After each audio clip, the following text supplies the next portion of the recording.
Rahul. This is Pulkit. Pleasure to be talking to you. Pleasure to talk to you, Pulkit. Especially from your vantage point and your experience in creating tons of investment in India and creating value for Indian startups. I wanted to understand from you, from your vantage point, where do you see India creating value? What themes, sectors emerge as potential areas for investors and startups to explore? Pulkit, much though I'd like to take the credit, value is created by the entrepreneur. We are just a support team, right? I mean, we just facilitate. In some way, we help them not make mistakes that we have made earlier ourselves. Yeah.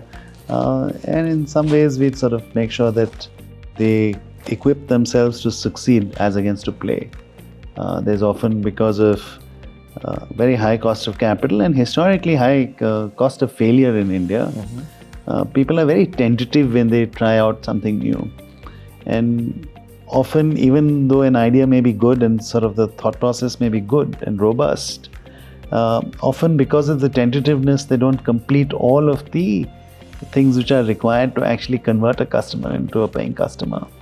And therefore, a lot of businesses fail in that as a consequence. And I think that making sure that they are right-sized and equipped and making sure that every part of that delivery value chain is actually, robust is the kind of thing that we can help a company do. But really the magic is created by the entrepreneurs. Very well said. No, very well said. Entrepreneurs are coming in, creating these ecosystems. What can India as a nation do to continue attracting investment? I think one of the big opportunities is to create clusters. I think that one of the things that we have failed in is that with very well-intentioned policy mix of trying to protect the people at the bottom of the pyramid, I think we've had two sort of policy things which have unintended consequences. And one of them is the fact that instead of facilitating those people who want to work and earn a living and make their lives easier to migrate from where they are to where the workplace is, often housing for these people is often a huge problem. And I think that government could intervene to solve housing and create housing or even dormitories, but give them basic dignity of life, right?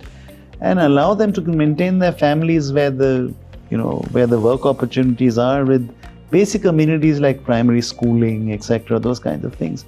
I think the government should be investing in that. I think sadly what has been happening the last several years has been that we are increasingly having a tendency of making it more comfortable for the person sitting at home doing nothing to have a more comfortable life. Whereas the focus should be on making the life of the person actually going out and seeking work, trying to make their life more comfortable. That would be one. The second thing that we should do is that I think the government very correctly has identified that there are key technologies in which India should be a player, and we should have part of that value chain and that production value chain in India. And through the PLI and through a whole host of policy mixes, they're very correctly trying to bring that ecosystem here. But there is also an entire ecosystem of key technologies for the future. And I'm seeing some amount of work, even though modest, in terms of absolute allocations, but I'm seeing some amount of work associated with that.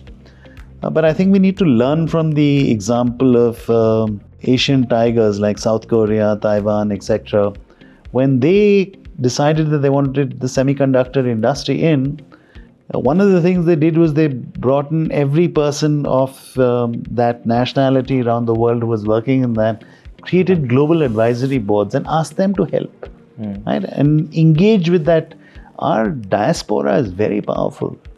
I think and I think most people will do this pro bono. You don't have to pay them, right? You just bring them in and actually ask their help.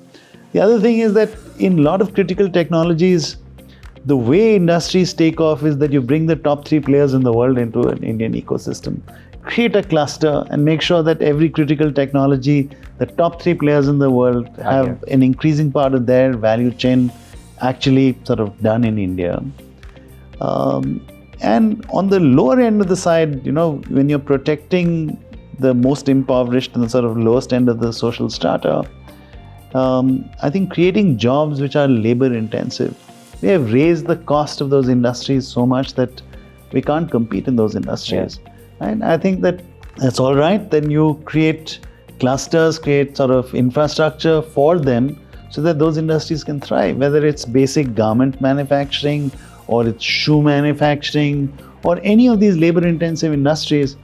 We need to create clusters in areas where there is high population density and an enabling ecosystem for them.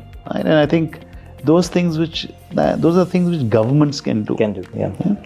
Very powerful words. Thank you so much. It's been a pleasure. Thank you.